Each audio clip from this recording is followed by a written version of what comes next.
Welcome back. This is Skarner.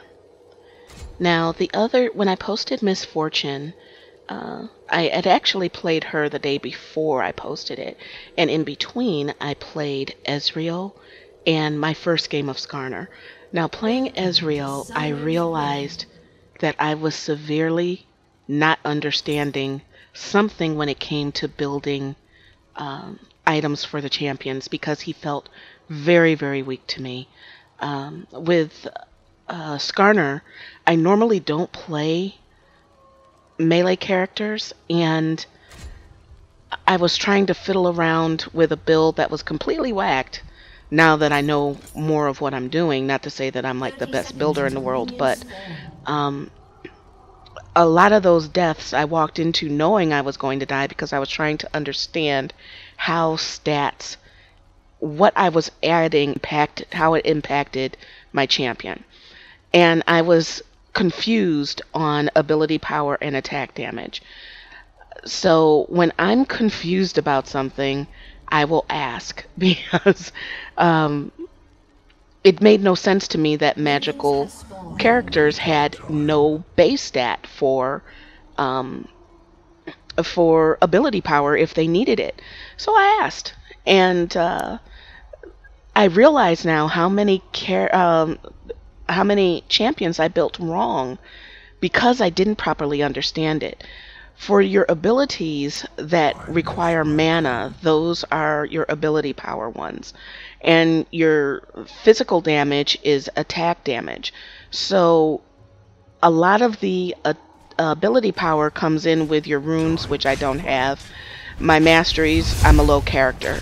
And the items you build, or you put in your build. So what I was doing was, I even told a couple of friends, it's like, I'm not going to get the Trinity Force because it's got ability power. That's a wrong thing to get.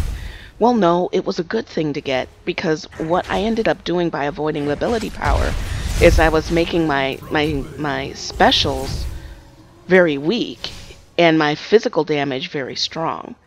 And that wasn't the smart. What's the point of having an ultimate ability if it's weak as hell? Particularly if you're going up in a lane against somebody who's building up ability power. So now that I understood that a little bit better, I posted on Facebook that I was theory crafting today, and I just refused to lift up my head until I understood this, because otherwise I'll be in bot hell until I do, because understanding what the stats do is a critical part of being able to build your champion so that you can play it effectively. So after I got that down somewhat, so I understand the difference. Now whether I'm picking the most ultimate or the best items, ooh, will I make it? I think so. Woo! Okay, and so will Cho'Gath. Now that I understand that a little bit more, I went through with a fine-tooth comb the free champions to see which one fitted my playstyle. And I picked Skarner because I understand the abilities and it actually makes sense to me. Now, I would not have picked him if he wasn't free because he is not the type of champion look-wise that I would want to play. He's pink. I don't like pink. He's like a fuchsia color. I don't, too girly. I want, I don't want, the girly thing going on. But, yeah, I would not have picked him. But his abilities make sense to me, so I just forced myself to play him. His Q is like your main damage dealer. Your W is a shield that gives you attack speed bonus, so you want to keep that up as much as possible. Your E is like a ranged, and your R, which I love, brings a champion to you so that you can whoop their butt. So that makes that chasing thing a whole lot easier. So I'm just going to jungle a bit, and I'll be back when something interesting happens. You see this? 14, let me drink some Pepsi while I can. 14 kills. Now the 4 deaths, 2 of them were on purpose. First one I died on red, and the second one I wanted to see how much the shield could take when I was like 14 or 15 against multiple characters. But this is a multiple champions. But this is a perfect example of why I don't settle on things. On Facebook, we were talking about relationships a lot, and I said I don't settle on a guy that I know is not going to be the one, just to have somebody. I'm not going to do that, because what will happen is that the powers that be will drop Miss the One right in my lap, and then I'm fucked. I mean, what am I going to do? Hurt the person that I'm with?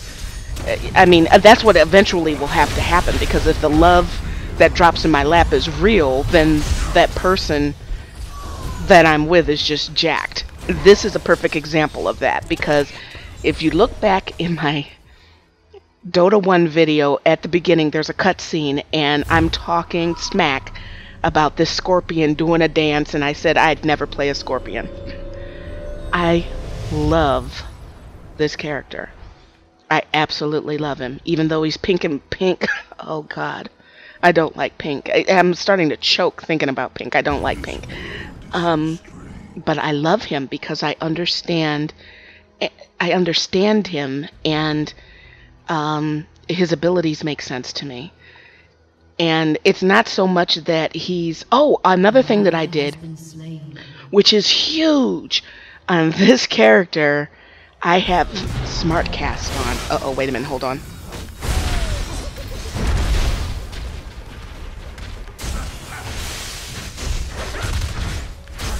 See, this is a sneaky bastard that always flashes away.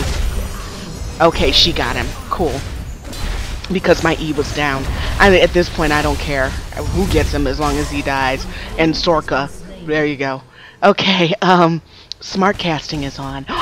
What a huge difference, because I also noticed playing Skarner and Ezreal that I would hit the button and I'd hit my R and I thought I'd click it for it to...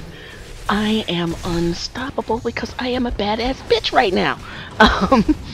And the button wouldn't go off. So smart casting, my shots are much more accurate. Look at that speed. Look at that. Look at that. Beat the shit out of that thing. I love this little scorpion, even though it's pink. I'm going to have to get a skill for it. Unfortunately, he's supposed to be reworked. So I don't know how long this love affair will go on, particularly since Lucian, my true love, is right around. See? See what I mean? True love dropping in my lap, but I love you, Skarner. Thank you guys for the advice. I am getting better. Cho'Gath is doing a dance, and I will see you guys in the next one.